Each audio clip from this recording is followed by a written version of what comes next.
Mga igsuon, mga anak sa Dios.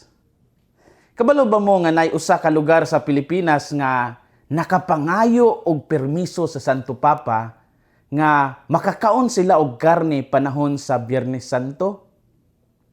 Ang nindot nga Bantayan Island, probinsya sa Sugbo, nabahatagan og permiso o indult gikan sa Santo Papa kaniadto.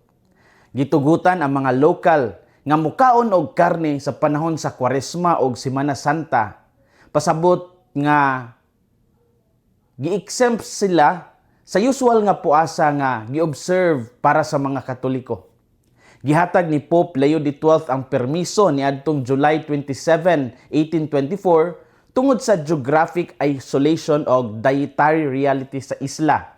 Tibuok tuig sila nga nagsalig sa seafood ug ang panginahanglan sa karne isip alternative atol sa paghunong sa pagpangisda kung naanay mga relihiyosong kalihukan. Hinumduman nato nga niadtong higayon na wala pay frigidaire. Mao nga ang papal indult usa ka formal nga pagtugot nga giisyu sa Santo Papa nga naghatag og permiso nila aron mokaon og karne nga dili kasagarang itugot ubos sa balaod sa simbahan. Sa kaso sa Bantayan Island, ang hangyo gikan ni Father Doroteo Andrada del Rosario III, ang kura paroko sa isla niadtong panahuna. Ang exemption nga original nga balido sulod sa napo ka tuig ni padayon hangtod 1843, hapit duha ka dekada sa kinatibuk-an. Apan sa paglabay sa panahon ni uswag pod ang ilang lugar o nagkadaghan ang pagkaon o kapilian, maong ang practice sa pagkaon og karne panahon sa Semana Santa wala na ipadayon sa mga Katoliko. Ako mismo nakaadto sa maong isla o nakiistorya sa mga tao didto. Ilang giingon nga bisan pa sa ilang kagawasan kaniadto, sila na mismo ang nipili nga dili na mo kaon og karne panahon sa Biyernes Santo. Kini tungod sa ilang gugma o respeto sa sakripisyo ni Kristo. Kini usa ka nindot nga ehemplo nga ang tao makahimo gyud og disiplina o makadesider pod og usa ka personal nga pagtubag sa gugma sa Dios.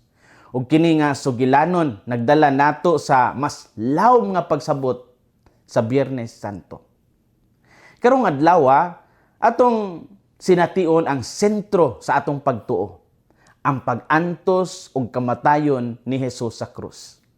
Dinhi makita nato ang iyang gugma nga walay sukod, ang iyang pag-antos nga walay kaparehas, ang iyang pagtuman sa kabubuton sa Amahan, bisan pa sa hilabihang kasakit nga hiyang nahiaguman.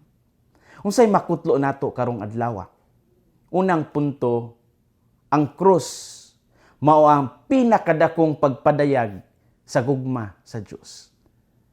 Si Jesus mismo miingon dito sa krus, "It is finished." John 19:30. Ug sa Binisaya pa, natapos na. Kini nga pulong nagpasabot nga natuma na ang misyon ni Jesus. Ang pagluwas sa katawhan pinaagi sa iyang sakripisyo. It is finished. Natapos na. Ang krus kabahin yun sa plano sa kaluwasan. Si Jesus misugot nga makasinati og kasakit aron kita maluwas. Ang iyang gugma dili limitado sa pulong kundili gipakita sa iyang dugo ug kinabuhi. Mao kini ang pinakadakong ebidensya sa gugma sa Dios alang kanato. Bisan sa krus adunay paglaom nga naghulat. Busa sa atong kinabuhi, ang atong mga krus dili dapat ikahadlok. Ang kasakit ug pagsulay mahimo gihapong mga dalan di ay sa grasya. Kung atong ihalad kini sa Dios, mahimo kini nga instrumento sa kaluwasan ug pagbag-o usab sa atong kinabuhi. Ang krus mao ang pinakadakong pagpadayag sa gugma sa Dios. Ikaduhang punto, ang pagsunod sa kabubuton sa Dios nagkinahanglan og sakripisyo. Sa atong kinabuhi, lisod sondon ang kabubuton sa Dios labi na kung kini nagpasabot og sakripisyo. Kung magpadala lang yun ta sa atong pagkatawhanon, dili baya jud sa Diyon ang sakripisyo. Lisod, oy. Kaya ang pagsakripisyo, nagkinahanglan yun og paghigugma. Apan si Jesus naghatag ka nato og ehemplo nga ang tinuod nga gugma nagkinahanglan og paghatag sa kaugalingon. Dili sa Diyon apan posible pinaagi sa grasya.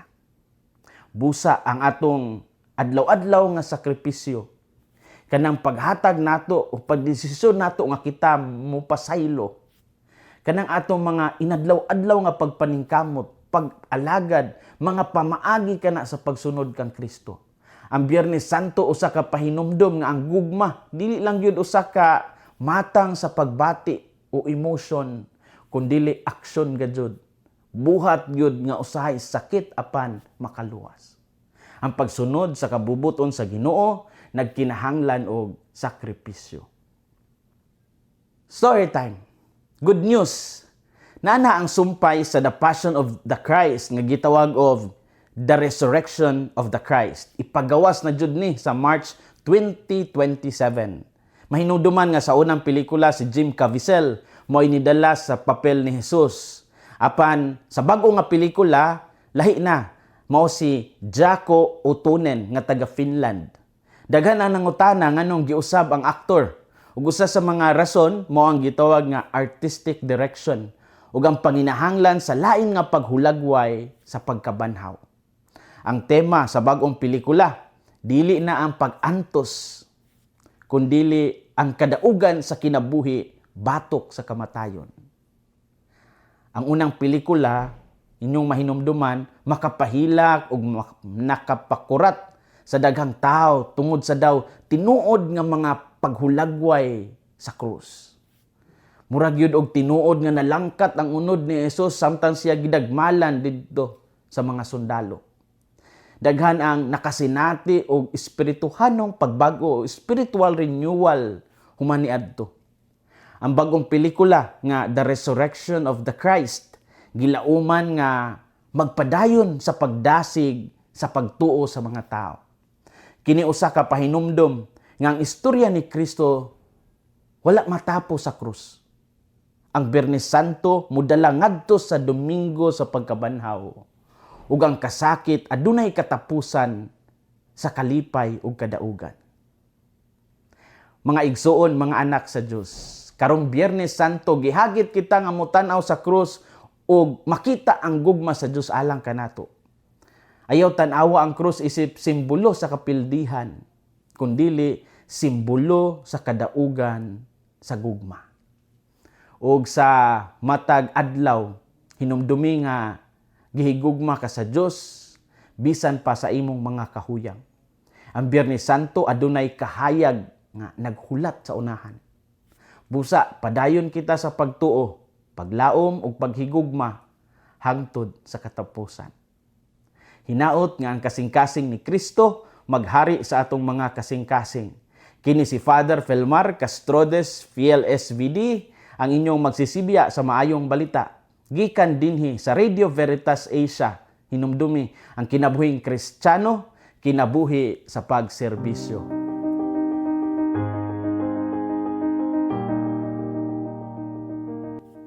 Pasalamat og pagtimbaya sa atong mga followers ug mga subscribers.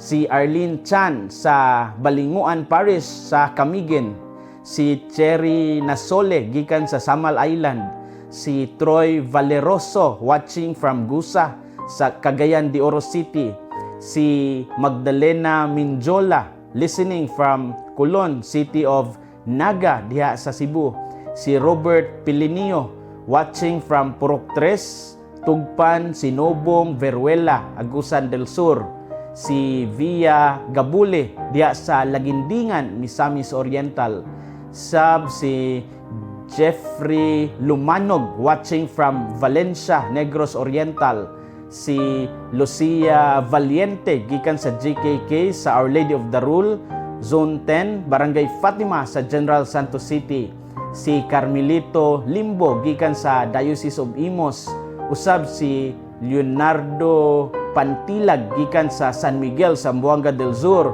og si Ilina Yap, lay minister gikan sa San Pedro Parish sa Pagadian City, og si June Estrada nga naglantaw gikan sa San Isidro Labrador Chapel sa Sultan Kudarat.